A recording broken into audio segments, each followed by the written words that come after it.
Ceci dit, je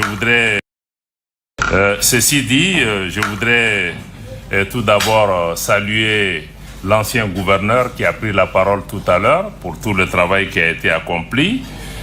Saluer et féliciter aussi le délégué représentant Rotaract du district. Saluer et reconnaître aussi tous les anciens responsables, on allait dire même dignitaires du Rotaract pour tout le travail qu'ils ont accompli pour pouvoir préparer votre génération et les autres générations qui vous ont précédé. Je voudrais aussi vous saluer toutes et tous, membres du Rotaract. Je crois qu'il y a différentes déclinaisons, je ne connais pas tous les détails, mais j'ai beaucoup appris dans la présentation. Je vois qu'il y a beaucoup de jeunes gens dans la salle. Je vois aussi qu'il y a beaucoup de femmes dedans ou de jeunes filles. Je pense que ça, c'est vraiment aussi une raison d'espérer pour notre pays. Je salue l'action de Rotaract, particulièrement dans le domaine du renforcement des capacités. Je pense que dans la présentation de ma biographie, ils ont peut-être omis de signaler que je travaille aussi à la Fondation pour le renforcement des capacités en Afrique, qui est basée à Harare, au sein de laquelle aussi notre compatriote Zoumana Sako a précédemment servi. C'est pourquoi pour moi, quand j'ai vu aussi que le renforcement ou le développement des capacités est une dimension essentielle de votre travail, parce que notre richesse principale n'est pas sous la terre, c'est nous-mêmes. Parce que ce qui est sous terre, on ne peut l'exploiter que si nous-mêmes nous sommes en capacité de pouvoir travailler, imaginer, trouver des solutions et pouvoir exploiter l'ensemble de ces ressources-là. Notre richesse principale, c'est nous-mêmes. Notre richesse principale, c'est la jeunesse. Vous avez dû voir même les conclusions du dernier recensement de la population. On se rend compte que plus de 60% de notre population est jeune et plus de 50% de cette jeunesse a moins de 25 ans. Parce que c'est dire les défis qui sont énormes pour chacun de nous, particulièrement pour nous responsables. Si nous comprenons que cette jeunesse est une force et que nous investissons dans cette jeunesse, c'est un potentiel pour notre pays, pour l'Afrique. Si nous ne faisons pas ce qui est nécessaire pour préparer cette jeunesse, dans ce cas, je pense que nous devons nous préparer à des difficultés. Vous voyez, dans tous les pays où il y a des renversements, ce sont les jeunes qui sont devant. C'est eux qui sont dans les rues. C'est eux qui sont recrutés par les groupes terroristes. Donc je pense que s'occuper de sa jeunesse n'est pas un acte de charité. C'est vraiment le bon sens et je vous félicite pour le fait que vous donnez cette importance au renforcement des capacités. Mais le renforcement et le développement des capacités n'a de sens que si nous commençons d'abord à avoir confiance en nous-mêmes. Parce que ta capacité ne sert absolument à rien si tu n'as pas confiance en toi-même et considérer que toi, tu vaux quelque chose et que tu peux apporter des réponses. Les gens à qui nous faisons face aujourd'hui sur la scène internationale ont été dans les mêmes écoles que nous. Ils sont passés par les mêmes bancs. Pourtant, c'est eux qui sont là pour nous donner des leçons. C'est eux qui veulent nous assujettir, c'est eux qui veulent nous prendre comme des esclaves. Nous devons comprendre. Souvent, je pense qu'on est même mieux outillés que beaucoup de ces responsables aujourd'hui. Parce que nous venons de pays anciens que nous connaissons, nous avons un socle culturel important, nous avons notre identité. C'est pourquoi je pense que tout ce qu'on peut faire dans la vie au Mali ou ailleurs, surtout vous, jeunesse Rotaract, travaillez à avoir confiance en vous-même, pas dans l'arrogance. Parce que c'est quand tu as confiance en toi-même que tu verras en toi des possibilités. Mais quand, pendant tous les siècles, on nous a fait douter de nous. Il est possible que vous ne le sachiez pas encore, mais il existe une méthode pour tripler votre argent, même si vous n'avez pas. Donc je pense que le premier pas, c'est vraiment ça. Donc je salue cette jeunesse qui est ici. Vous pouvez avoir les meilleurs diplômes, être formé dans les plus grandes universités, avoir toute la technique. Mais si vous n'avez pas confiance en vous-même, je pense que vous ne serez utile ni pour vous-même, ni pour votre société. C'est pourquoi c'est important que vous êtes en groupe, vous êtes en réseau. Je vois que vous êtes bien organisé. J'ai vu aussi qu'il y a beaucoup de programmes que vous présentez ici. J'ai vu qu'il y a des élections en janvier. je me rends compte que je suis disqualifié, sinon j'aurais été intéressé. Hein? Je pense que c'est 45 ans ou combien l'âge, hein? 45. Bon, j'ai largement dépassé ça. Mais sinon, avec tout ce que j'ai entendu, j'étais vraiment intéressé de pouvoir m'engager de nouveau. Un dernier mot sur Rotaract aussi, c'est vraiment votre, je ne sais pas si c'est votre devise ou ce que vous visez en disant créer l'espoir. Je pense que c'est tout un programme pour nos pays. Parce qu'à côté de l'éducation et de la confiance en soi, je pense que ce dont notre jeunesse a besoin, c'est de pouvoir avoir l'espoir. L'espoir. Parce qu'il n'y a pas pire qu'une personne désespérée.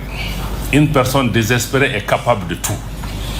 Donc ce que vous avez comme agenda de dire qu'il faut créer l'espoir, parce que c'est l'espoir qui nous fait vivre. Si vous mettez l'espoir avec la confiance, avec votre compétence, je pense que tout est... Parce que s'il n'y a pas d'espoir, on n'a même pas envie de se lever de son lit le matin pour faire quelque chose. Et on ne peut même pas inspirer d'autres personnes.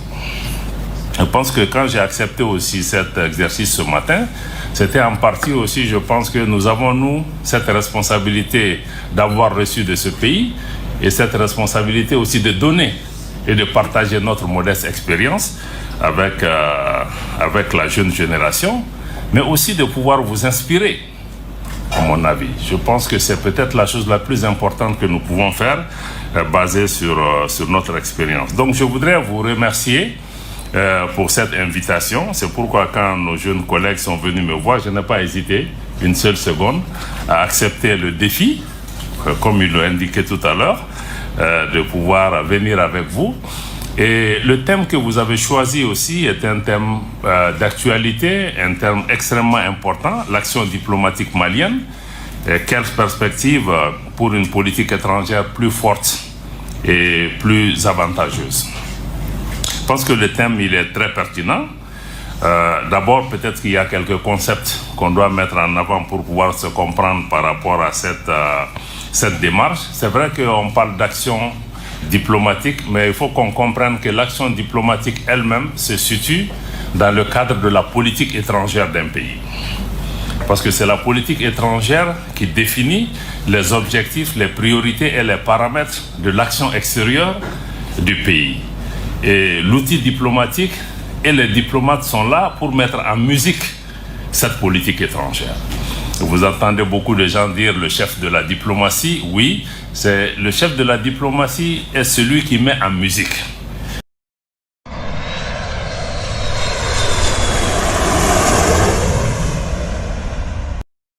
Mais le président de la République ou le président de la transition, dans notre cas particulier, c'est lui le chef de la politique extérieure et de la politique étrangère.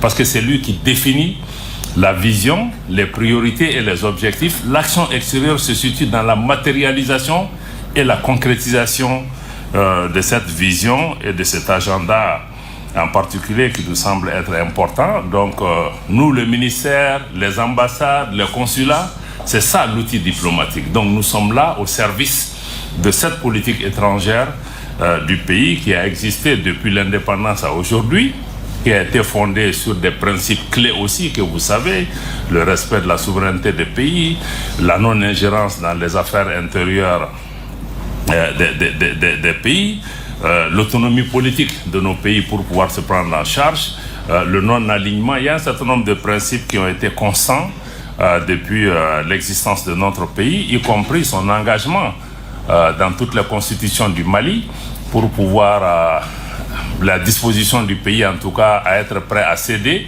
tout ou partie de sa souveraineté pour la réalisation de l'unité africaine.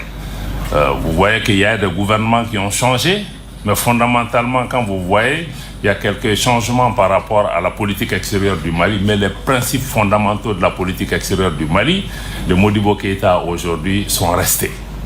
Et nous continuons tous à nous battre. Naturellement, chaque gouvernement mettra l'accent sur une ou deux choses prioritaires pour pouvoir avancer, mais les socles principaux n'ont pas été remis en question. Donc avec cette clarification, je pense que nous comprenons à peu près le choix de votre thème qui cadre parfaitement aussi avec la vision des autorités actuelles d'avoir une politique étrangère qui soit plus forte mais qui sont aussi à la fois plus combatives, parce que nous sommes dans un contexte géopolitique particulièrement tendu, avec des antagonismes, des politiques de domination ici et là, qui exigent aujourd'hui que nous battions pour pouvoir avoir cet espace, nous nous battions pour être respectés. Parce que c'est ça aussi la dimension essentielle que nous essayons de mettre en avant. Et aujourd'hui, la vision de la transition, la vision de son Excellence le colonel Assimi Goïta, président de la transition, et de l'ensemble des membres du gouvernement, comme ceux qui nous ont précédés certainement, peut-être que nous le faisons différemment, est vraiment de placer les intérêts du Mali et les intérêts des Maliennes et des Maliens au cœur de notre action diplomatique. Je pense que ça, c'est on peut nous dire que ce n'est pas nouveau, mais aussi quand vous choisissez une priorité, je pense que nous avons la déterminée d'assumer ces choix. Parce que quand tu dis que tu mets les Maliens au cœur de ça, tu rentres aussi immédiatement en contradiction avec un certain nombre d'intérêts. Vous savez, dans la diplomatie, on dit pays amis, pays frères, etc. Bon, on dit ça c'est le langage diplomatique pour paraître assez bien sien. Mais dans les relations internationales, il n'y a pas d'amitié en tant que telle. Chaque pays ne défend que des intérêts. On peut avoir des amis dans le sens où ce sont des alliés pour atteindre un certain nombre d'objectifs. Donc je pense que ça, il faut que nous gardions ça vraiment à l'esprit. Donc, l'action internationale est marquée, ce n'est pas le droit international qui préside à l'action des États essentiellement. Ça aurait dû être le droit. Mais malheureusement, vous voyez aujourd'hui, dans certains cas, c'est des rapports de force. Au-delà des rapports de force, c'est même la force. Souvent la force brutale, militaire, qui est utilisée pour assujettir les pays et les peuples. Et souvent, c'est ceux qui prétendent être des nations démocratiques, des nations qui ont inventé les droits de l'homme, c'est eux qui utilisent souvent ces moyens d'assujettissement. Donc, la scène internationale ou les rapports entre États, souvent, ça ressemble à de la jungle pour laquelle on met peut-être tout le maquillage nécessaire pour que ça paraisse moins violent. Mais c'est très violent. Très violent. Ça, il faut que nous soyons conscients de cela. Et nous, aujourd'hui, l'action diplomatique du Mali, c'est aussi comment faire en sorte que nous puissions davantage... en fait, le rôle essentiel aussi, parce que la diplomatie, si vous voyez aussi la liste du gouvernement, on parle de domaine de maquillage nécessaire pour que ça paraisse moins violent. Et les relations internationales font partie de ça, parce que par essence, l'action diplomatique permet d'affirmer la souveraineté d'un pays. C'est pourquoi quand on est indépendant, on dit que le pays a accédé à la souveraineté internationale. Ça veut dire que vis-à-vis des autres pays, vous leur disiez que ici, c'est chez moi, c'est moi le maître, c'est nous qui décidons de ce qui nous concerne. Et vous devez nous respecter par rapport à ça. Je pense que c'est ça la souveraineté. Et il y a beaucoup de... Ça paraît évident, mais il y a beaucoup de pays qui n'acceptent pas que nous décidions pour nous-mêmes. Ils mettent la forme pour qu'on fasse semblant que c'est nous qui décidons. Or, c'est eux qui viennent mettre dans notre bouche ce que nous devons dire, qui vont dans le sens de leur intérêt. Donc, la diplomatie par essence est le mode d'affirmation de la souveraineté d'un pays. Encore une fois, je vous dis, c'est des rapports de force. Chaque fois que tu veux affirmer ta souveraineté, tu as d'autres forces contraires. Supposez sur le plan économique, tu as des ressources naturelles dans ton sous-sol qui intéressent ces puissances. Si toi, tu veux exercer ta souveraineté sur ces ressources, or, ils ont bâti toute leur politique, toute leur économie, toute leur politique de puissance sur les ressources qui sont à tes pieds. Ils ne vont pas te laisser exercer ta souveraineté là-dessus. Parce qu'ils pensent même que c'est pour eux, mais que toi, tu es peut-être le gardien.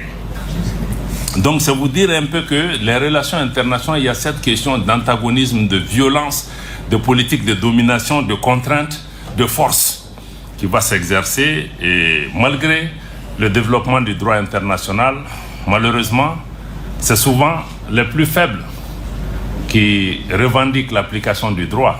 Mais je crois que les grands ont besoin du droit comme prétexte pour légitimer leur puissance. Ils ne sont pas vraiment des états de droit en tant que tels. Donc ça, je voulais peut-être dire ça un peu. C'est pourquoi... sur le chapitre de la souveraineté encore, c'est pourquoi quand vous regardez aujourd'hui Nous, Mali, après plus de 10 ans qu'on a passé avec pratiquement... Le pays a été presque un laboratoire. Tout a été essayé au Mali. Nous avions toutes les organisations internationales, nous avons tous les partenaires, nous avons tous les pays, nous avons presque toutes les armées du monde qui étaient représentées au Mali. Pendant 10 ans, ça n'a pas donné les résultats escomptés. Et pendant ces 10 ans, presque, on peut dire que notre souveraineté a été bafouée. Parce que d'autres sont venus, ont essayé d'imposer des politiques de domination, d'assujettissement pour pouvoir imposer leur agenda. Si ça avait marché, peut-être qu'on ne serait pas là en train d'en parler. Si nous sommes là en train d'en parler, c'est que le Mali a estimé qu'après 10 ans, il fallait changer de fusil d'épaule et qu'il faut réaffirmer notre souveraineté pour pouvoir avancer. C'est même peut-être... C'est peut-être même un échec que plus de 60 ans après les indépendants, nous soyons encore là à parler de souveraineté. On n'aurait pas dû être là. Mais si nous en parlons, surtout nous, pays francophones, parce que vous voyez que le débat n'est pas là pour la plupart des pays anglophones. C'est les pays francophones qui sont sous une chape de plomb, qu'on n'a pas laissé grandir, qui sont restés d'éternels adolescents, qui cherchent à se relever, on les tape sur la tête pour pouvoir les maintenir sous domination. C'est ce que vous voyez au quotidien. Je pense que c'est pourquoi nous avons estimé que tout ce que nous voulons faire, bâtir notre armée, reprendre en main notre économie, donner des opportunités à nos jeunes gens, tout ce que nous ne sera possible que si nous nous réapproprions notre pays. C'est pourquoi, après toutes ces tensions, ces périodes de difficultés qu'on a connues et ces 10 ans qu'on a traversés entre les mains d'autres, nous estimons qu'aujourd'hui, le pays doit avancer sur la base des 3 principes qui ont été édictés par le président de la transition. Le 1, comme vous le devinez, est bâti sur le respect de la souveraineté du Mali. Parce qu'on dit que toutes nos réponses, si vous voyez que notre armée aujourd'hui arrive à être là, arrive à faire ce travail, parce que nous avons enlevé ce pan de la souveraineté de la main d'autres pour dire que c'est nous qui devons assumer ça. Et ça donc le respect de la souveraineté, on a indiqué aussi le respect des choix stratégiques et des choix de partenaires du Mali. Ça aussi, ça paraît tellement évident pour tout le monde. Mais vous voyez que tous les problèmes qu'on a aujourd'hui, c'est que certains pensent que c'est eux qui doivent choisir les amis pour le Mali. C'est eux qui doivent dire ce qui est important pour le Mali. C'est eux qui doivent dire à quelle réunion le Mali doit participer. Est-ce qu'on doit aller à gauche? Est-ce qu'on doit aller à droite? Non. Mais chacun de ces pays choisit ses amis, entre guillemets, en fonction de ses intérêts. Et ces amis ne sont jamais des amis éternels aussi. Ça, il faut être réaliste. On est amis, on est alliés pour un certain nombre d'objectifs, des choses que nous voulons faire. Si nous les atteignons, les choses... Il y a certains amis qui sont plus sincères aussi que d'autres. Il y a des amis qui nous respectent, qui comprennent qu'il faut nous donner cet espace pour pouvoir avancer. Il y a d'autres qui pensent qu'on est toujours dans la colonisation, qu'on est même des enfants. Parce que quand ils viennent, ils nous disent, j'entends beaucoup, je reçois énormément de diplomates, de partenaires étrangers dans mon bureau qui viennent nous dire, bon, attention, faites attention à la Chine, faites attention à la Russie, ils font ceci, ils font cela. Mais je dis, mais vous nous prenez pour des enfants? Mais vous pensez que quand je travaille avec...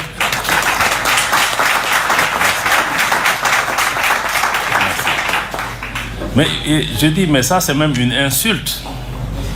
Parce que tu penses que je ne suis pas capable de comprendre ce que la Chine m'apporte, ce que la Russie m'apporte, ce que la Turquie m'apporte. Et toi-même qui viens critiquer la Russie et la Turquie là, mais tu as plus de problèmes. Et je connais les difficultés. Donc je pense que venir même à un pays prétend... Vous voyez même récemment au Niger, vous avez vu des puissances étrangères qui viennent dire aux gens, ne faites pas ce choix-là. Mais c'est pas normal. Mais quand nous faisons un choix, nous assumons avec les conséquences. Mais ce ne sont pas nos pères pour venir chaque fois qu'il y a des changements dans nos pays, nous dire que, attention, il ne faut pas tourner à gauche, il ne faut pas tourner à droite, faites attention. Non. Mais eux-mêmes, ils ont des amis que nous, on conteste. Il y a des pays qui viennent, ils veulent nous opposer l'homosexualité qu'on n'accepte pas. Bon, donc moi je pense qu'il faut que nous ayons le courage. Donc, et puis le troisième pilier, donc, c'était le respect de la souveraineté, le respect de nos choix stratégiques et de nos choix de partenaires. Les choix stratégiques, c'est tous les choix que nous faisons pour développer nos pays et défendre nos intérêts. Et le dernier, c'est la défense des intérêts vitaux des Maliens. Comme je l'ai dit, ça paraît assez banal, mais on voit beaucoup de choix qui ont été faits, souvent, qui ne sont pas dans l'intérêt du pays, qui ne sont pas dans l'intérêt des Maliens. Parce que ces grandes puissances, ou certaines de ces puissances, ont trouvé le moyen de contrôler les élites dans nos pays pour faire ce qu'ils veulent qu'on fasse. On le fait souvent parce que, bon, il y a certains Maliens qui ont des intérêts économiques, financiers ou personnels dedans. Ils le font, mais ça ne bénéficie pas à la grande majorité. Donc aujourd'hui, il faut qu'on puisse changer ça. Parce que souvent, si vous regardez que même nos jeunes gens ne trouvent pas du travail souvent, mais c'est parce qu'on a fait certains choix qui bénéficient à quelques individus, mais qui privent le pays de ressources, d'opportunités. On a permis à certaines entreprises de venir agir, mais on aurait pu favoriser des entreprises nationales. On aurait pu demander aux gens de prendre des nationaux pour faire des choses. Donc c'est un peu tous ces choix. Ça a une implication quand on dit défendre les intérêts vitaux des Maliens, parce que souvent, on connaît les intérêts vitaux, mais on n'est pas prêt à se battre pour ces intérêts vitaux. Parce qu'il y a une conséquence. Quand tu veux te battre pour l'intérêt de ton pays, tu deviens la cible. Tu deviens l'ennemi par rapport à ça. Donc ça, c'est vraiment la souveraineté est au cœur de l'action diplomatique. Et comme je l'ai dit, l'appareil diplomatique, nous, ministère des Affaires étrangères, et aussi avec toutes les ambassades et tous les consulats, donc nous sommes chargés de traduire au quotidien, de défendre ses positions, de les promouvoir. Bon, souvent si on doit clasher pour nous faire entendre, on le fera.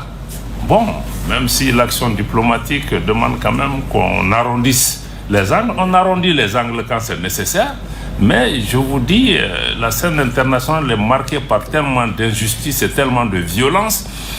Souvent, il faut sortir des chemins battus pour se faire entendre.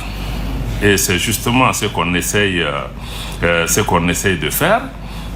Et quand vous voyez dans l'affirmation aujourd'hui de cette question de souveraineté et de prise en charge, ça nous a amené à tirer des conséquences et à poser des actes que vous avez vus sur le quotidien, que certains apprécient, que d'autres n'apprécient pas. Mais quand tu dis que tu veux défendre telle ou telle chose, si ça ne va pas dans cette direction, il faut être prêt à assumer. Mais en assumant aussi chaque chose à ses conséquences.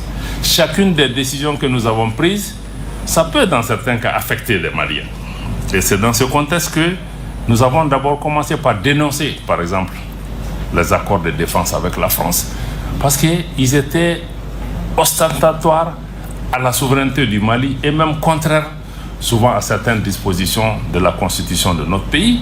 Si vous voyez certains de ces accords, même notre armée nationale, notre flotte aérienne ne pouvait pas accéder à certaines parties de notre espace aérien parce que des partenaires estiment que et ils sont en train de travailler dans ces zones, nous ne pouvons pas y arriver. Mais c'est notre pays, c'est les autres qui doivent venir nous demander la permission d'entrer dans notre espace et non que le Mali demande la permission à quelque puissance que ce soit qui est assis ici, qui est venu à notre invitation, qui puisse dire que non, l'espace aérien malien, on est à Tombouctou, on est en train de faire des... Vous ne pouvez pas venir ici. Donc c'est pourquoi on a dénoncé ces accords, parce que vous voyez qu'aujourd'hui, notre armée a la pleine liberté. Nous pouvons aller partout sur notre territoire si nous le voulons. Partout. Personne ne peut nous empêcher de le faire. Mais ce n'était pas le cas. Même pour que le Mali puisse s'armer, mais il y avait une sorte d'embargo de fait. Certains ont dit oui, vous avez changé de partenaire. Mais le partenaire qu'on a ne nous permet pas d'avancer. Ils étaient là pour pouvoir nous fragiliser et nous diminuer pour pouvoir avoir leur intérêt. Mais on va là où on trouve nos intérêts. L'opération Barkhane qui était là, c'était 2 millions d'euros par jour. 2 millions d'euros par jour. Ça, c'est combien de milliards en francs CFA? 2 milliards? 1,3 milliard de francs CFA par jour. 9 ans. 9 ans. La France n'a pas donné un seul hélicoptère au Mali dans cette période. Aujourd'hui, Vous voyez le nombre d'aéronefs que nous avons pu accueillir en moins de 2 ans sur nos ressources propres, au moment où le pays est sous sanctions, sous embargo et presque seul, sans patron.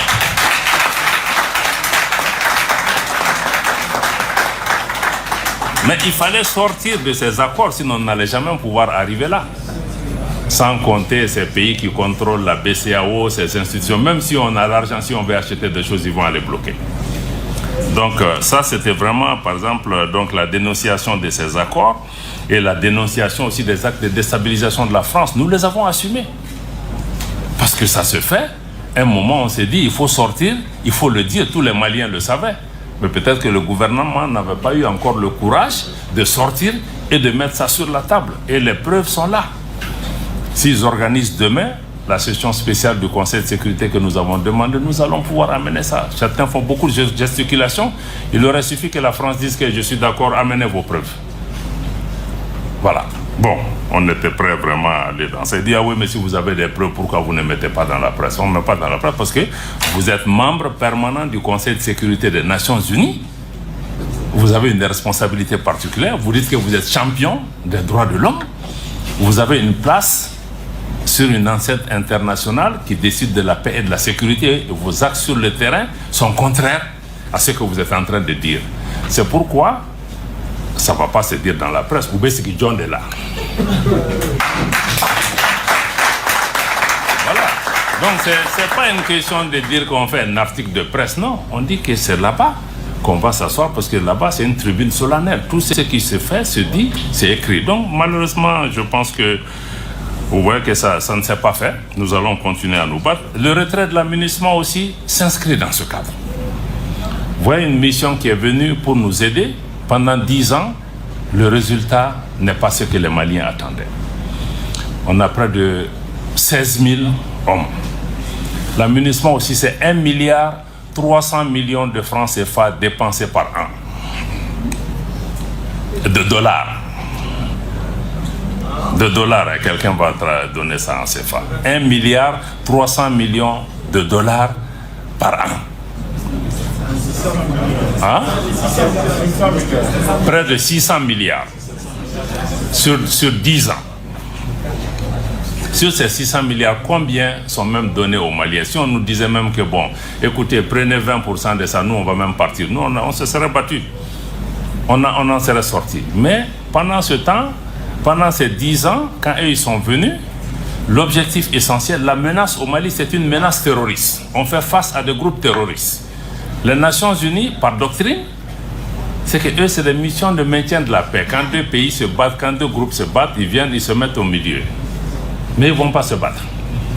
Quand les terroristes passent, ils disent que non, ce n'est pas vous qui nous intéressez, nous, on s'occupe d'autres choses ici. Bon, on a dit qu'après 10 ans, nous, aujourd'hui, la menace est terroriste. C'est le terrorisme qui nous tue. C'est le terrorisme qui est partout dans notre pays. Si vous voulez nous aider, vous nous aidez à lutter contre le terrorisme. Mais si vous ne pouvez pas faire ça, il faut au moins nous laisser. Nous, on est en train de lutter contre les terroristes. Pendant ce temps, chaque jour, il y a un rapport qui sort, Moura, on a tué ceci, on a tué des peuls, on a... Donc, non seulement ils ne nous laissent pas faire le travail qu'on veut faire pour lutter contre les terroristes, mais ils ont commencé à constituer un obstacle pour faire ce que nous voulons faire. Donc, on a dit à un moment, il faut qu'on en tire la conclusion. Il faut qu'on en tire la conclusion, qu'on y mette fin, mais ne nous trompons pas. Quand on dit l'aménagement part aussi, bon, on reconnaît les sacrifices. Il y a eu plusieurs centaines de soldats qui sont morts. Les soldats qui sont morts aussi, 95% viennent des pays africains. Ce n'est pas les autres là qui viennent mourir. Hein. Ils viennent, ils sont dans leur drone, ils sont dans leur truc comme dans une université pour étudier ce qui se passe. Mais ce sont nos frères burkinabés, nigériens et autres qui sont morts dedans. Et qui décide à l'aménagement? Mais ce ne sont pas ces 95%. C'est d'autres puissances tapis dans l'ombre qui décident ailleurs. Donc on a expliqué à nos frères que le départ là, ce n'est pas contre vous. Vous êtes venus vous sacrifier, mais peut-être le véhicule dans lequel vous êtes venus nous aider n'est pas le bon véhicule, n'a pas la bonne. Beaucoup d'entre eux sont venus de bonne foi. Par exemple, il y a beaucoup de Burkinabés qui sont dedans, qui sont à Ber ou dans d'autres localités, qui sont venus aider de bonne foi. Mais ceux qui tirent les ficelles sont d'autres puissances qui ont perdu pied au Mali, qui cherchent à revenir par la MINUSMA pour faire mal au Mali, et le Mali ne peut pas s'asseoir regarder ça. Donc on a décidé de tirer une conclusion. Merci.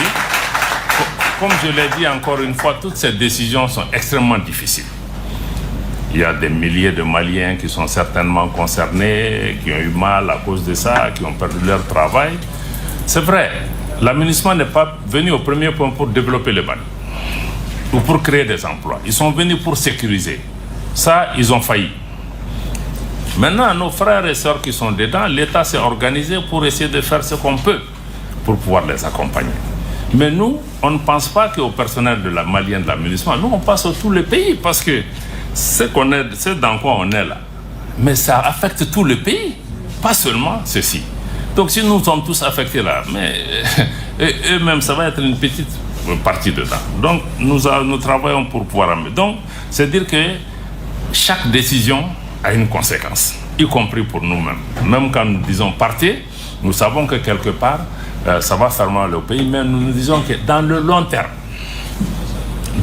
terme, ça va bénéficier au pays parce que nous aurons la capacité de pouvoir nous battre. Parce que tant qu'ils sont là, c'est comme si tu as quelqu'un qui est devant ta porte, qui assure ta sécurité, etc. Pourtant, même tu n'auras jamais envie de faire parce que tu sais que lui, il est là, il va le faire. Mais si tu sais qu'il n'y a personne, toi, tu vas sortir chaque nuit, tu fais le tour, tu regardes. Si tu dois chercher un gourdin pour te défendre, tu vas le faire. Mais tant que lui est là, tu vas dormir. Mais même si lui n'a pas la capacité, tu vas penser que lui va t'aider. Alors, les gens souvent ne sont pas là pour ça. Donc ça nous a amené dans ça. L'autre action importante aussi dans l'affirmation de la souveraineté, qui est aussi un principe de la pratique diplomatique internationale, c'est la notion de réciprocité, qui va aussi avec la notion de respect.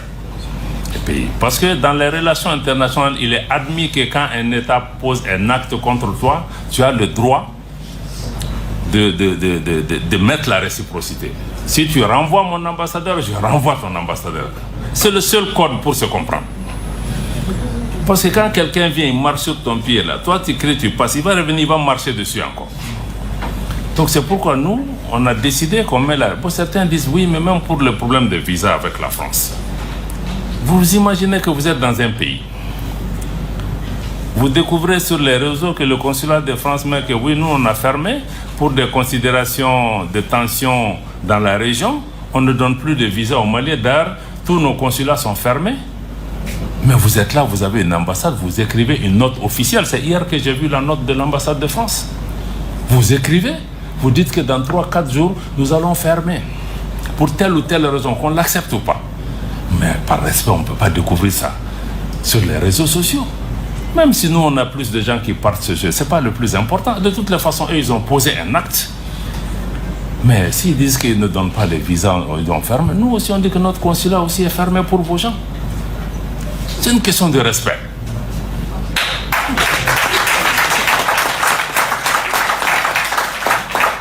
Parce que si tu ne mets pas la réciprocité, ça veut dire que tu admets que lui, il vaut mieux que toi. Je dépends plus de... Or, la dignité, le respect, là, ça se mérite. Mais il y a une douleur dedans, c'est vrai. Mais ça se mérite. Mais il peut pas... Mais vous pensez que ces gens-là qu'on a même... nous-mêmes, on ne se considère pas. Mais ces pays-là, on pense qu'ils n'ont pas besoin de nous. Mais ils ont besoin de nous autant qu'on a besoin d'eux. S'ils sont là, c'est qu'ils ont quelque chose à gagner. Sinon, ils ne seraient pas là. Donc nous-mêmes, on considère que nous, on ne vaut rien. Bon, nous, on a besoin d'eux, même s'ils font ça. Donc moi, je crois que la réciprocité est une donnée importante. C'est la même chose pour la compagnie Air France. On se lève une compagnie, vous avez des conventions. Il y a des gens qui quittent les États-Unis, ils sont dans l'avion avant d'arriver à Paris, tous les vols sont annulés, ils sont à Tunis encore, ils n'ont pas pu arriver ici. La compagnie se lève seulement, dit que nous on a fermé parce qu'on a des problèmes avec le Mali. Alors il n'y a aucun problème. Si c'est pour sanctionner le Mali parce que le Mali a supporté le Niger, on va le faire, on le fera.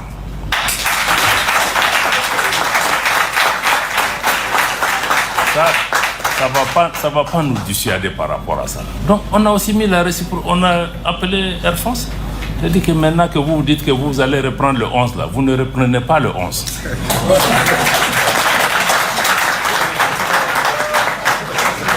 Et quand vous serez prêt, vous allez faire le rang à la queue.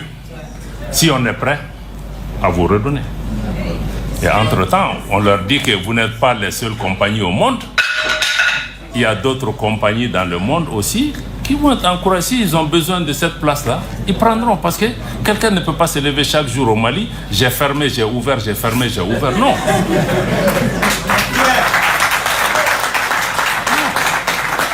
Donc ça, il faut aussi qu'on nous respecte. On respecte même la clientèle parce que ce n'est pas du bétail.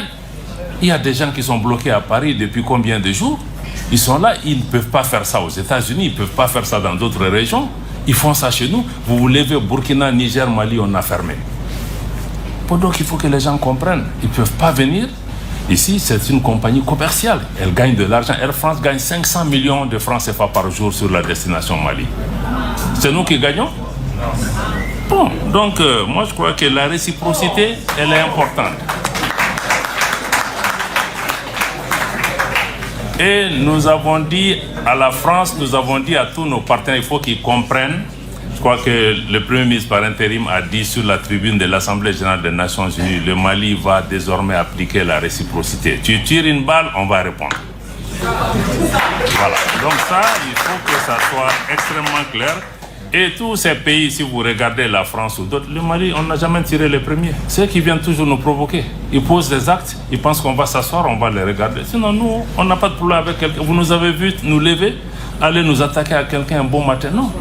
C'est eux qui posent en pensant que toi, tu ne vaux rien. S'ils font ça, ils vont te faire mal. Mais en faisant mal, là, ils ont presque tout perdu progressivement. Parce que nous, on est prêts à assumer notre dignité. On est prêt à assumer le respect que vous nous devez. Et si eux ils ne comprennent pas, d'autres partenaires comprennent aujourd'hui. Parce que beaucoup de partenaires viennent à nous maintenant pour nous dire que oui, vos trois principes là, nous on est d'accord. On comprend. Parce que c'est ça, parce qu'ils comprennent que non seulement on a les trois principes, mais on les applique.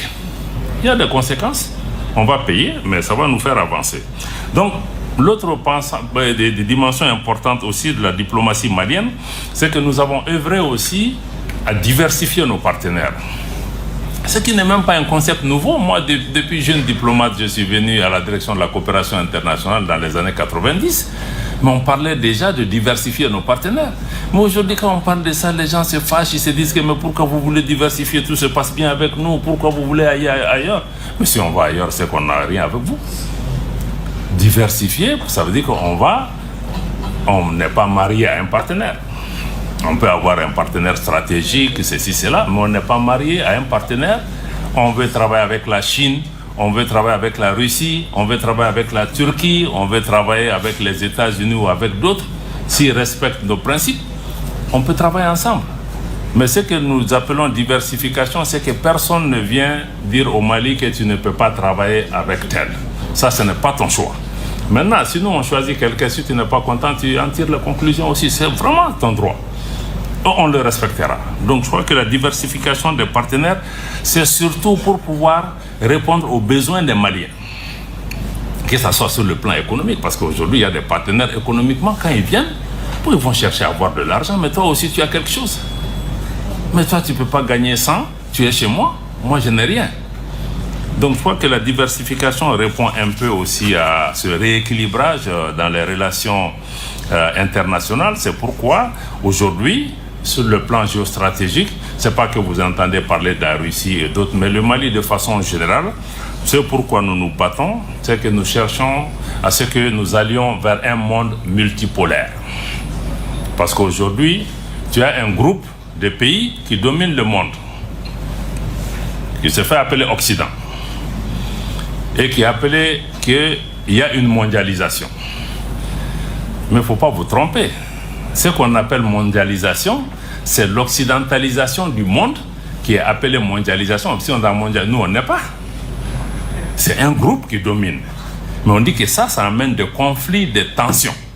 Parce qu'un groupe ne peut pas imposer sa volonté au monde entier, surtout que ce groupe aujourd'hui, sur le plan même démographique et même économique, commence à être minoritaire dans le monde entier. Il y a d'autres forces politiques et démographiques qui ont émergé, comme la Chine, la Russie, le Japon et l'Inde, qui ont émergé. Donc ce que nous souhaitons, c'est aller vers un monde multipolaire qui permet à chacune de ces puissances démographiques ou économiques à travers le monde d'apporter sa place, y compris l'Afrique aujourd'hui, qui n'a aucune place au Conseil de sécurité des Nations Unies. 50% du dossier au Conseil de sécurité est traité, c'est le dossier africain. Mais l'Afrique n'est pas là. Donc on dit qu'il faut permettre à tous ces groupes d'avoir une voix et non d'avoir une minorité de pays qui pensent que c'est eux qui dirigent le monde. C'est pourquoi vous avez entendu le discours du président de la transition en Russie. Il a été absolument clair que le Mali veut s'arrimer aux bateaux, aux navires des BRICS. Parce que c'est d'autres forces économiques et politiques qui émergent, qui répondent aussi à ce que le Mali veut en termes de respect de la souveraineté, de partenariat gagnant-gagnant, et qui ne sont pas dans des politiques néocolonialistes ou de domination. Donc c'est ça, sur le plan diplomatique, le repositionnement que nous cherchons, de nous trouver dans un cadre où on peut s'exprimer par rapport à toutes ces préoccupations pour pouvoir vraiment mutualiser nos efforts. Donc aujourd'hui, ça c'est sur le plan international. Donc nous nous battons pour cette multipolarité. Mais ici aussi dans notre région, nous nous battons de plus en plus. Vous avez vu un moment, le Mali était seul. Tout le monde était contre le Mali. Mais aujourd'hui, la configuration géopolitique sous-régionale est en train d'évoluer. Et aujourd'hui, nous travaillons avec le Burkina, avec la Guinée, aujourd'hui avec le Niger, et pour pouvoir mutualiser nos efforts, parce que nous faisons face aux mêmes défis. Ce que certains n'ont pas compris depuis longtemps, mais le Mali et le Niger, mais c'est les mêmes peuples. Même quand les dirigeants ne se voyaient pas, mais les peuples étaient ensemble. Et maintenant, on s'est retrouvés. Parce que le problème au Niger, le problème au Mali, le problème, on ne peut pas les régler seuls. Mais on ne peut pas régler avec ceux qui étaient là pour créer le désordre et pour créer leur domination, pour nous opposer. Et je pense qu'aujourd'hui, nos peuples ont compris que celui qui crée le problème, c'est ça. Et nous les voyons tous. Donc aujourd'hui, il y a cette nouvelle dynamique qui est en place, qui nous permet vraiment de pouvoir travailler pour pouvoir faire évoluer la question. C'est pourquoi nous travaillons toujours aussi à avoir des organisations africaines, parce que le Mali n'a pas fui par rapport à notre ambition panafricaine. Nous restons ancrés, chevillés à l'engagement panafricain de Modibo Keïta et de Kwame Nkrumah et de tous les autres. Mais nous ne nous reconnaissons plus dans certaines organisations africaines qui ne reflètent plus les aspirations des peuples africains. C'est pourquoi même le G5, on s'est retiré, parce que nous on est membre du G5, mais c'est la France qui décide si le Mali va prendre la présidence du G5 ou pas. On dit, mais tu n'es pas membre, je paye ma cotisation et c'est quelqu'un qui a la télécommande à Paris? Non. Bon, donc je pense que c'est ça. Aujourd'hui, nous avons ces différentes dynamiques qui sont en place et nous voulons vraiment travailler pour pouvoir avoir des initiatives conjointes. Et c'est pourquoi vous voyez même sur le plan diplomatique, vous avez vu le Mali, le Burkina qui ont saisi le Conseil de sécurité par rapport au dossier du Niger. Je vais revenir sur le dossier nigérien d'ailleurs tout à l'heure avant de pouvoir conclure. Par rapport au panafricanisme, pour nous, le Mali reste attaché au panafricanisme, mais nous voulons des organisations africaines qui sont véritablement africaines et dont le leadership est réellement exercé par des Africains. Et non qu'on ait des Africains pour exercer un leadership au nom d'autres puissances. Donc c'est pourquoi nous avons des tensions avec certaines organisations comme la CEDEAO, mais nous restons panafricains et nous pensons que ces organisations doivent être des organisations des peuples et non des organisations pour pouvoir défendre des intérêts particuliers, et que ces organisations cessent d'être des instruments entre les mains d'autres puissances. Vous voyez nos sommets? Vous avez vu l'autre jour le sommet à Abuja? L'Afrique, c'est le seul continent où pendant nos sommets, c'est des étrangers qui viennent. Vous avez vu un Africain invité au sommet de l'Union européenne? Ça n'existe pas. Ça n'existe pas. Parce que pour eux, quand tu dis à l'Union européenne, mais invité, ils disent que non, c'est pas dans l'agenda. Mais quand nous, on a nos sommets, ils disent que mais vous ne nous avez pas invités. Mais vous n'êtes pas membre. Mais laissez-nous avoir une conversation entre nous. Vous n'avez rien à voir dedans. Vous avez vu l'autre jour le président français qui s'élève, qui prédicte même ce que la CEDEAO doit décider. Mais il n'a pas assez de gens à gérer en France, avec les gilets jaunes, tous les mouvements, les gens qui ont cassé partout. Certains, on a l'impression qu'ils n'ont pas leur pays à gérer, mais ils ont le Mali et l'Afrique à gérer. Non, chacun a ses problèmes. Vous nous avez vu nous mêler des problèmes des gilets jaunes ou des gens qui marchent là-bas. Non. Donc chacun n'a qu'à gérer ses problèmes. Vous les avez vus aller dire qu'ils vont au sommet des États américains? Non. Ils ont dit qu'ils vont au BRICS. Les BRICS disent non, vous ne venez pas. Donc vraiment, tout ça, c'est le respect aussi qu'on doit. Donc, le panafricanisme reste le socle de notre action extérieure. Et sur la situation au Niger aussi, parce que bon, c'est pas directement lié à votre cas, mais il faut que vous compreniez ce qui s'est passé au Niger. J'ai un peu touché à ça. Le Mali, le gouvernement et le peuple malien demeurent totalement solidaires du gouvernement et du peuple du Niger. Nous avons exprimé notre opposition ferme à toute agression, à toute tentative d'invasion du Niger par la CEDEAO, par procuration pour d'autres puissances. Nous n'allons pas l'accepter, nous n'allons pas croiser les bras par rapport à ça. Nous pensons qu'il faut laisser les Nigériens régler leurs problèmes internes.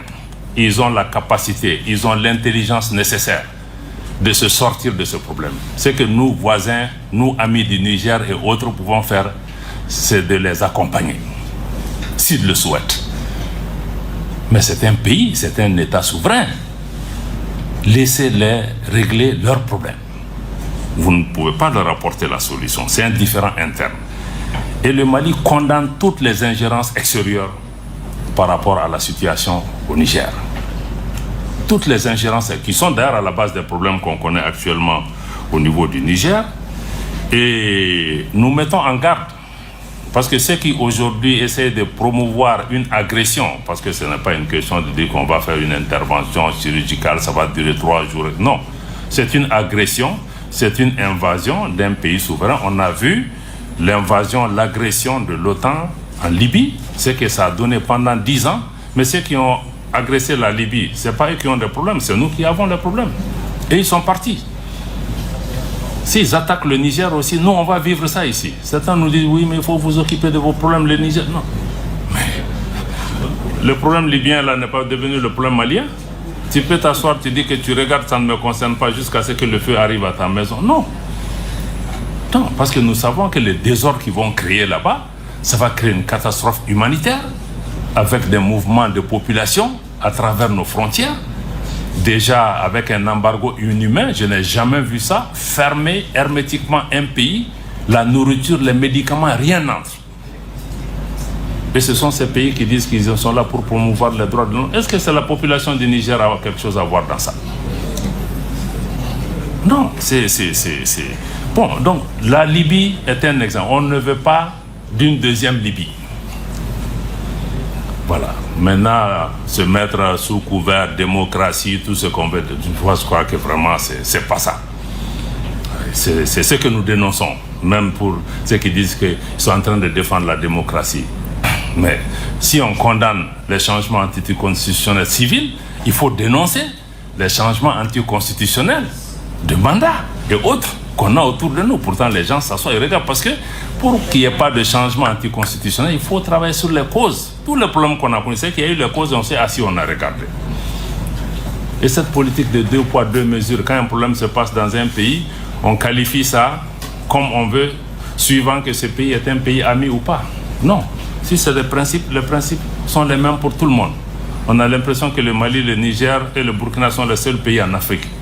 Mais il y a des situations qui se sont passées ailleurs en Afrique où on a cautionné. Bon, et vous venez, il ne faut pas avoir de complexe par rapport à ça. Ce n'est pas la démocratie qui est en question. Ce n'est pas la démocratie qui ne vient pas. On est tous engagés pour la démocratie, on vient de changer la constitution, on va aller vers ces changements. Mais ce n'est pas ce qu'eux ils cherchent. Parce que même dans la démocratie, ils veulent que qu'ils viennent des gens qui leur sont favorables. En fait, c'est ça la question. La démocratie, c'est que si j'ai quelqu'un que je contrôle qui est là, c'est un démocrate. Voilà, ça ne tient pas. Et ce qui est aussi à la cause des situations actuelles, c'est qu'il n'y a pas de solidarité. Ces pays qui viennent aujourd'hui, qui donnent des leçons au Niger, au Mali, etc. Mais est-ce qu'ils nous ont amené un seul Kalachnikov pour nous battre? Non. La CEDEAO s'élève, on a force, en attente, on est en train d'activer. On s'est dit, ah bon, tout ce temps-là, vous avez une force? Pendant 10 ans, nos gens sont morts, les terroristes nous ont attaqués. On n'a jamais vu un sommet pour dire que oui, on va envoyer 1000 hommes au Mali pour se battre contre les terroristes. Maintenant que vous avez un des vôtres qui est entre les mains des militaires, vous vous réveillez et puis tout de suite vous avez une force. Quel message ça envoie aux populations africaines? Est-ce que c'est leur vie qui est importante? Ou c'est autre chose? Ou c'est d'autres jeux? Ou c'est d'autres qui ont besoin de la CEDEAO pour faire le sale boulot pour eux? Donc c'est pourquoi le Mali, nous on a été absolument clair, on n'est pas d'accord. Et on a indiqué que s'il y a une agression, une invasion contre le Niger, le Mali se retire purement et simplement de la CEDEAO parce qu'on ne peut pas volontairement adhérer à des organisations, que ces organisations deviennent des instruments d'agression contre notre pays. Ce n'est pas acceptable. On ne peut pas mettre notre argent dans des banques centrales, la BCEAO, qui est censé être notre institut d'émission monétaire souverain, qui devient un instrument pour affamer nos populations. Ce n'est pas acceptable. Je crois que c'est toutes ces questions aujourd'hui que nous avons en tête. Et dernier point que je vais évoquer par rapport vraiment à l'action diplomatique que nous voulons, c'est la notion de diplomatie culturelle. Nous tenons beaucoup à ce concept parce que je l'ai indiqué au début, parce que la culture, c'est d'abord l'affirmation de notre identité. Qui nous sommes, d'où nous venons, où nous partons, qu'est-ce qui nous différencie des autres dans ce monde. Quand moi je parle avec des Chinois, mais quand je viens du Mali, ça doit se sentir parce que je transporte avec moi tout un bagage historique et culturel qui forge mon identité.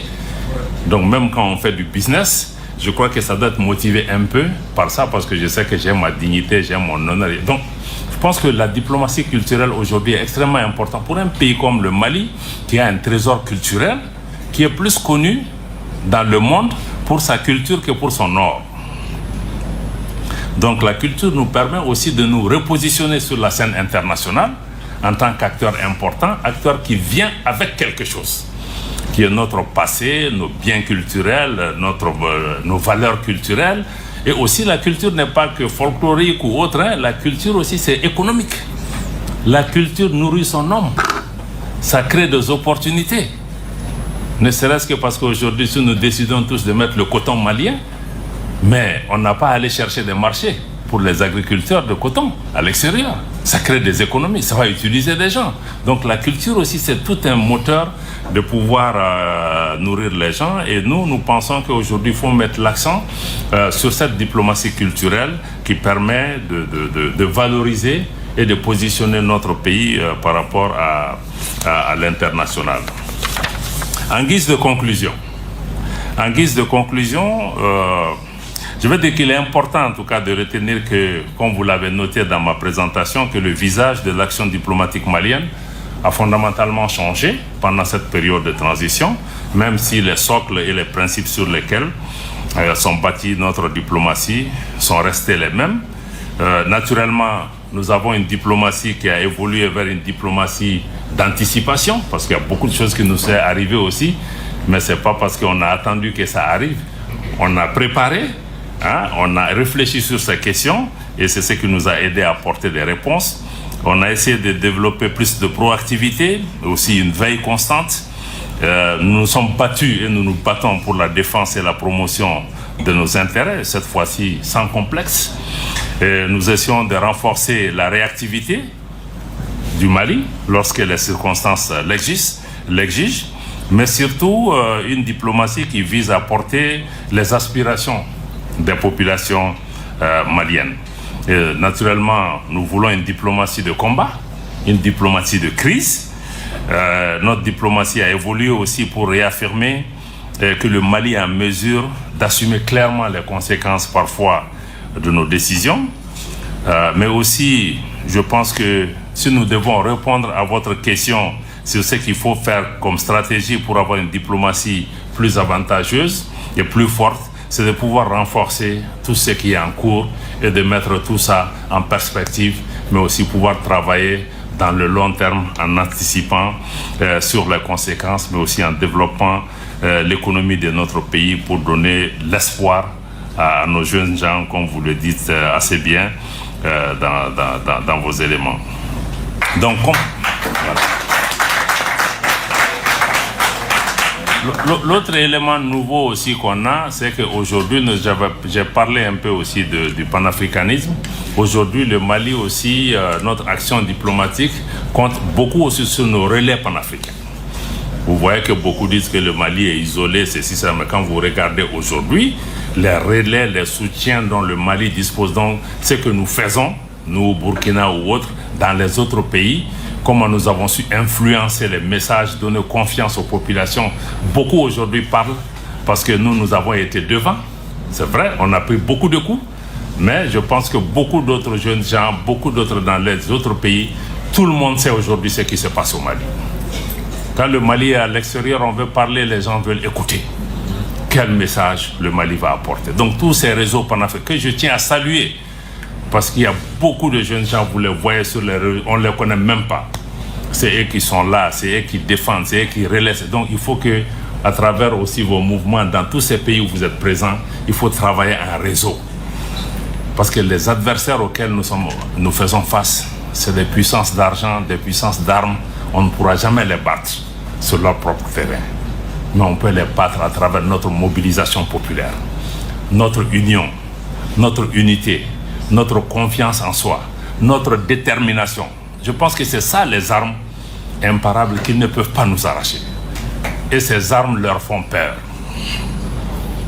Ayons confiance en nous que nous avons la possibilité de nous faire entendre si nous nous donnons la main. Et je pense que de plus en plus, nos populations commencent à se donner la main. Donc j'ai bon espoir que votre conférence permettra en tout cas de nous ouvrir davantage les yeux et de préparer cette jeunesse à la réalité des relations internationales, à la réalité des relations entre États. Personne ne vous fera des cadeaux. Personne n'est votre ami. Vous êtes seul souvent à vous battre.